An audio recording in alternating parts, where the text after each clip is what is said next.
Bonjour à vous, bien-aimés de Dieu. Alors, merci encore une fois de me retrouver pour ce tout nouveau numéro HPE.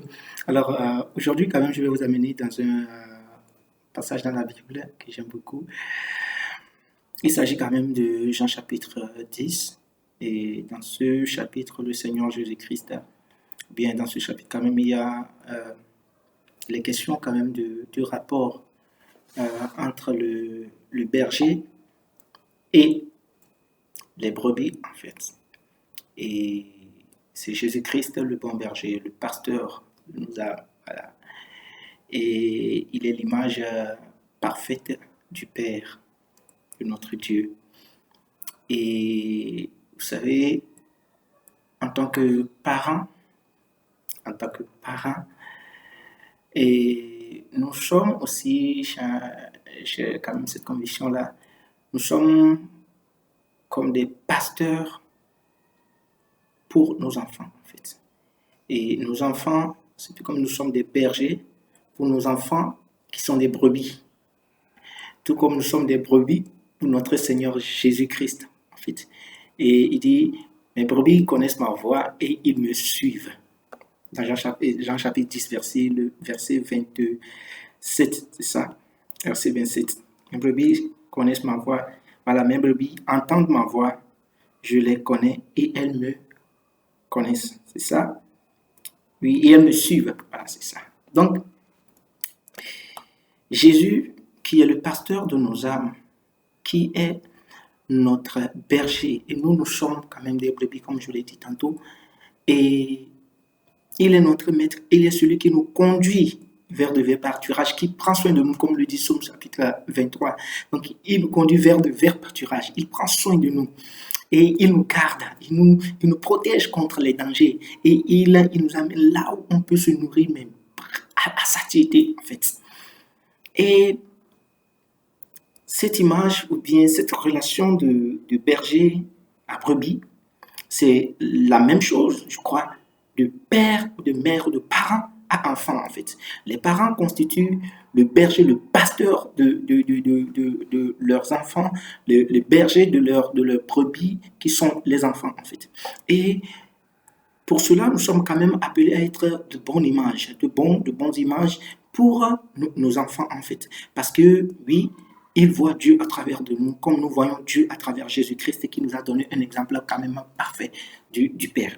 Donc, il est important quand même que nos parents, nous puissions jouer quand même ce rôle de parents-là, et de berger, de pasteur, convenablement comme notre Seigneur Jésus-Christ l'a joué, parce que c'est lui qui est notre modèle parfait. Alors, si vous voyons quand même dans la vie, dans ce passage, c'est tellement riche. Nous voyons quand même dans la vie, vous voyez que les enfants ont l'habitude d'imiter les parents, de les imiter même parfois la manière dont papa marche, ou bien maman marche, la manière dont papa parle, la manière dont maman parle, on les imite. Et puis, si plusieurs personnes parlent tout à l'heure et on demande à un enfant de détecter la voix de son papa, bien voilà, il va arriver à le faire, en fait. Vous voyez, non? Donc les brebis connaissent leur maître, en fait.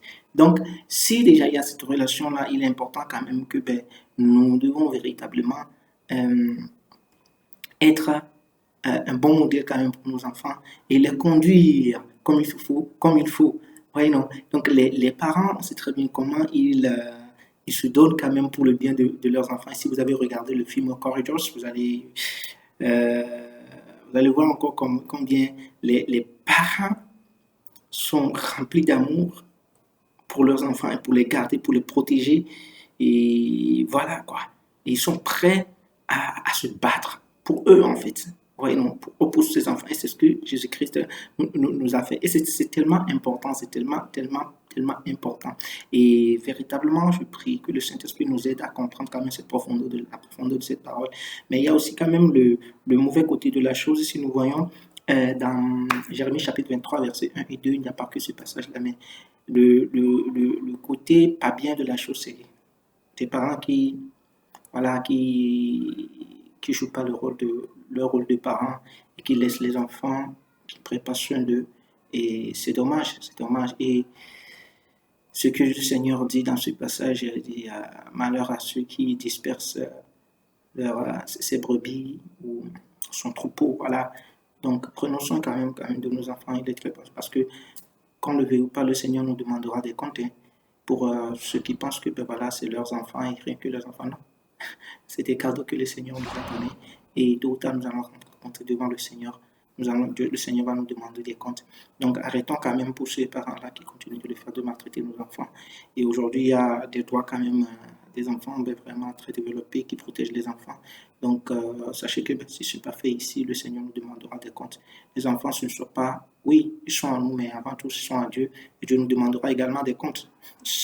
Qu'on le veuille ou pas, et qu'on ait inculqué de bonnes valeurs ou pas aux enfants, Dieu nous demandera également des comptes. Alors, je prie que le Saint-Esprit puisse nous aider vraiment et à accomplir, à assumer vraiment nos rôles de parents. Et pour ceux qui le font, je vous dis que le Saint-Esprit vous fortifie encore, qu'il vous donne les moyens qu'il faut pour arriver et nous fortifier, vous fortifier davantage. Que le Saint-Esprit nous soutienne. C'est important que le Seigneur vous garde. Et si vous ne connaissez pas encore déjà ce passage, bien si vous ne l'avez pas encore lu, prenez le temps de lire Jean chapitre 10, vous allez voir de quoi il s'agit. Encore une fois, j'ai essayé juste d'être un peu court. Merci beaucoup, que le Saint-Esprit nous garde. On est ensemble. Allez, bye bye.